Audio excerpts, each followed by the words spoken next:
Bonjour, ravi de vous retrouver pour cette nouvelle émission avec un invité de choix. Il a longtemps figuré parmi les personnalités sportives préférées des Français grâce à un palmarès prestigieux. Bonjour Stéphane Diagana. Bonjour. On va revenir sur votre parcours incroyable et puis on parlera en deuxième partie d'émission de votre reconversion réussie et diversifiée. Alors la première date importante dans votre parcours, on peut dire que c'est peut-être 1979, votre première licence à la Fédération française d'athlétisme à l'âge de Et 10 oui, ans. oui, tout à fait. Tout à fait. J'avais 10 ans et pour moi déjà, ça faisait quelques années que je voulais pratiquer l'athlétisme. J'ai dû commencer par le football parce que c'était plus près de chez moi. Et puis après, à la faveur d'un déménagement, ma mère étant institutrice, mutée, j'ai pu commencer l'athlétisme à l'âge de 10 ans dans le Val d'Oise, à Cormeilles en Parisie, voilà, à une 20 minutes de Paris en train de banlieue. Donc il y a 1990 aussi avec un premier titre de champion de France senior, donc sur le 400 mètres et on imagine que c'est un grand bonheur. Oui, oui, oui. Et puis il me manquait quelques centièmes pour pouvoir aller au championnat d'Europe qui suivait ensuite. Et puis voilà, comme j'étais jeune, j'ai eu une dérogation de la part de la fédération. Et puis là-bas, je suis passé d'un record à 50 secondes 11 au championnat d'Europe de split à un record de France 48-92. Et ça a été vraiment le début de ma carrière internationale. Donc Hmm. heureusement que j'ai eu cette chance-là, qu'elle m'a été donnée. 92 également, une belle année. Oui, les Jeux de Barcelone. Hmm. Alors je pensais que ce seraient mes premiers, mais pas mes derniers, mais c'était mes premiers et derniers, malheureusement sans le savoir, parce qu'après ça a été plus compliqué, beaucoup de blessures sur Oui, les rendez-vous malchance, ouais. suivants. Hmm. Voilà, alors Atlanta, Sydney et puis Athènes en 2004 pour finir. Mais là, ça a été, oui, une très très belle expérience, une quatrième place. Alors on dit souvent que c'est une place pas très heureuse, pour pas dire Hmm. plus, mais Oui. pour moi c'était un vrai bonheur parce que c'était mes premiers jeux. J'avais réussi à entrer en finale déjà et puis j'avais battu le record de France en série, en demi-finale et en finale.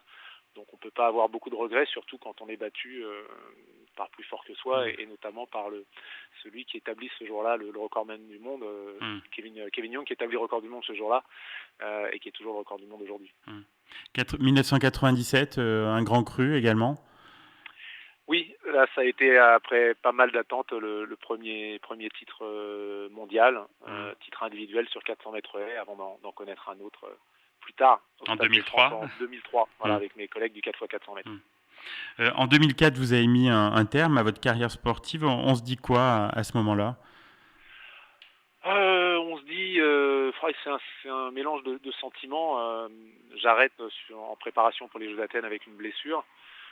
Donc c'est toujours difficile, mais j'avais décidé quoi qu'il arrive d'arrêter en 2004, 35 ans, 15 ans presque en équipe de France.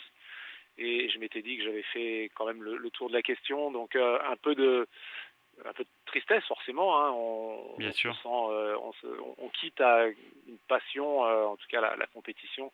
Ça c'est sûr qu'on la vivra plus jamais, on le sait à ce moment-là, et c'est une passion que l'on quitte d'une certaine façon. Donc Hmm. on n'a pas la chance nous, comme les musiciens, de pouvoir la poursuivre jusqu'à 70 ans, d'être sur la scène ou sur les stades à 70 ans.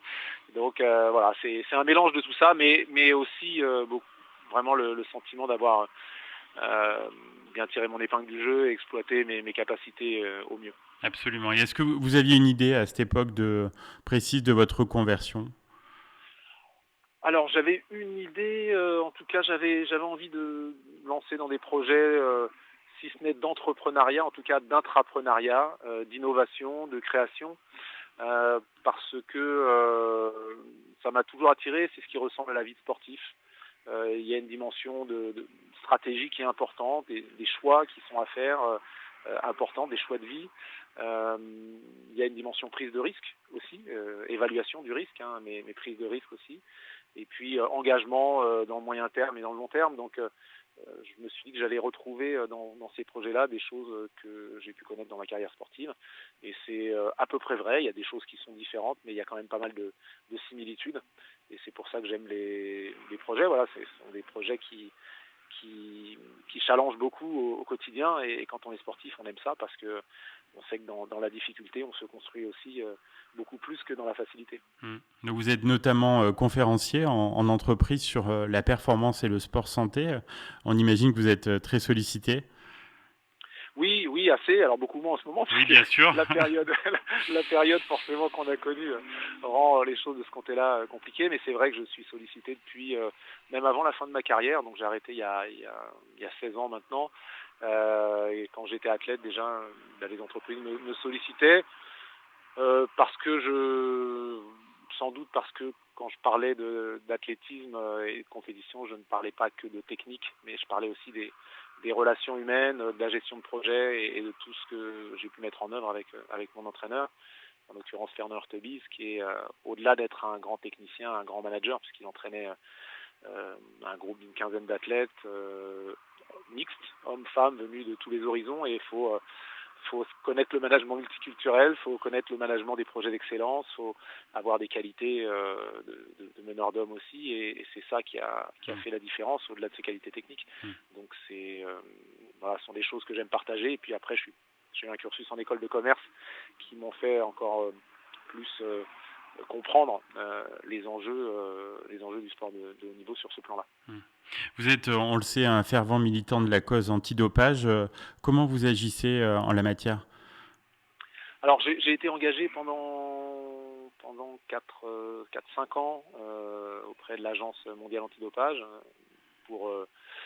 à la commission des athlètes, pour travailler sur toutes les questions de lutte antidopage, que ce soit les questions techniques de localisation, que ce soit les questions liées à la dissuasion, aux sanctions, à la répression, tous ces sujets-là. Et puis, moi j'ai toujours pris bien avant ça la parole sur ce sujet-là, parce que je pense que c'est un raccourci malheureux pour le sportif qui le vit, et puis pour les sportifs qui subissent cette forme cette triche. Personne n'y est gagnant. Alors bien sûr, on peut dire on y gagne de l'argent, mais je crois que j'ai beaucoup appris grâce au sport, en acceptant mes limites, en acceptant d'être battu par plus fort que moi. Et je pense que ça me sert aujourd'hui. Si j'avais choisi des artifices pour y arriver, peut-être que je ne serais pas aussi structuré et aussi solide face aux challenges que j'ai à relever aujourd'hui dans ma vie professionnelle ou dans ma vie personnelle. Bien sûr. La période du confinement, pour vous, ça a été une période propice pour avancer sur vos projets ? Oui, alors du coup, oui, je travaille sur un projet de centre sportif, un campus sport et santé dans les Alpes-Maritimes où je réside, pour à la fois accueillir des passionnés de triathlon, de cyclisme amateurs, mais qui consacrent beaucoup de temps en marge de leur vie professionnelle et personnelle, et puis également pour accueillir des pratiques plus tournées vers le sport et la santé, à la fois pour prévenir de nombreuses maladies chroniques dont on sait qu'elles sont fortement liées à une trop forte sédentarité, et puis à la fois pour mieux traiter ces mêmes maladies chroniques pour lesquelles l'activité physique adaptée est reconnue comme une thérapeutique non médicamenteuse efficace depuis longtemps. Et il n'y a pas de raison de séparer les pratiques sportives de personnes qui visent le challenge d'un marathon ou d'un triathlon, et des personnes qui, elles, visent plutôt le challenge de leur santé, qui est parfois au moins aussi dur à relever que celui du marathon. Absolument. Un grand merci Stéphane Diagana d'avoir accepté de participer à l'émission. On vous souhaite bonne continuation avec le professionnalisme qui est le vôtre. Merci beaucoup. À bientôt. Au revoir. À bientôt.